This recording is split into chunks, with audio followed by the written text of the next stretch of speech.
स्वागत आहे तुमचं रेखाज रेसिपी मराठीमध्ये। तर आज आपण जरा वेगळी रेसिपी पाहणार आहेत। ही खास रेसिपी राजस्थान साईडला बनवली जाते, तिथे ही प्रसिद्ध अशी रेसिपी आहे आणि गुजरातच्या काही भागात ही रेसिपी बनवली जाते।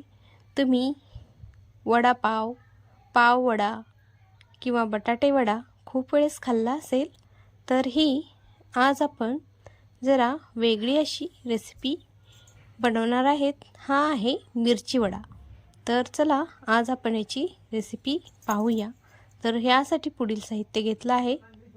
इथे अडीच चमचे बेसन घेतला आहे, त्यामध्ये चवीनुसार मीठ, ओवा आणि चिमूटभर खायचा सोडा टाकला आहे।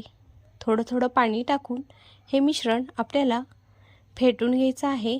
त्यामध्ये गाठी अजिबात झाल्या नाही पाहिजे, अशा प्रकारे आपल्याला हे बेसन फेटून घ्यायचं आहे। एकदम स्मूथ असं हे बेसन फेटायचं आहे, पातळही नाही आणि जास्त घट्टही नाही, अशा प्रकारचं हे आपल्याला बेसन फेटून घ्यायचं आहे।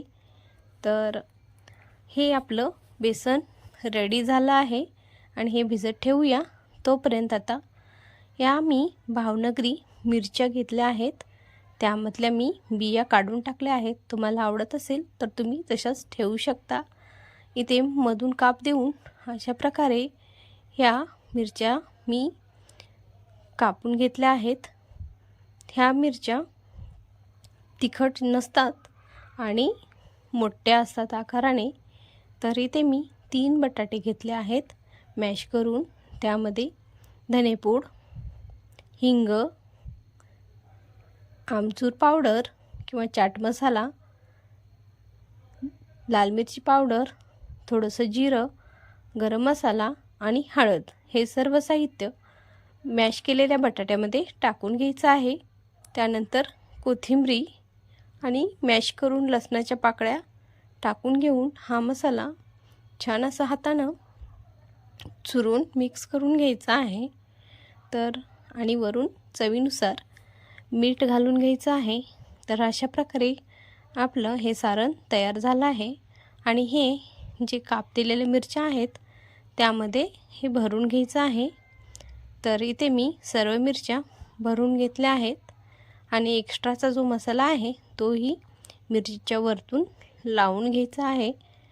ह्या मिरच्या नॉर्मल मिरच्यांपेक्षा मोठ्या आणि तिखट कमी असतं।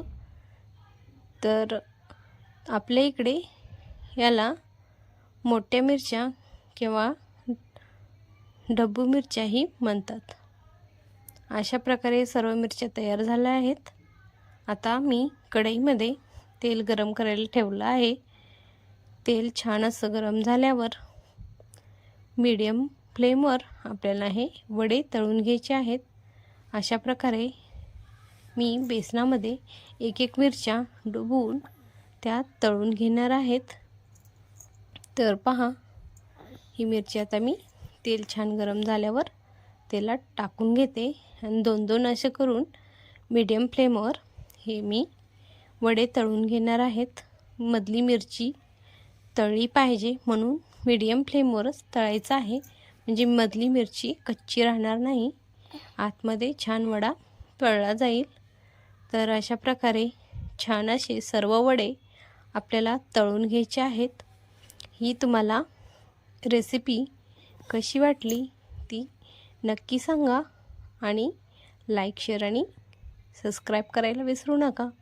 अशा प्रकारे मी इथे बाकीचेही वडे सर्व तळून घेतले आहेत। त्यासोबत तुम्ही टोमॅटो सॉस किंवा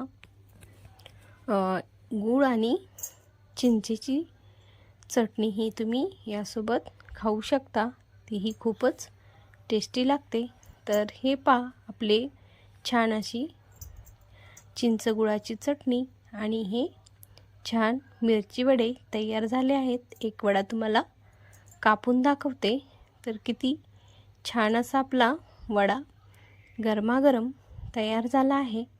थंडीच्या दिवसात ह्या मिरच्या भरपूर असतात, तर तुम्ही नक्की हे वडे बनवून पहा आणि लाईक शेअर आणि सबस्क्राईब करायला विसरू नका. धन्यवाद.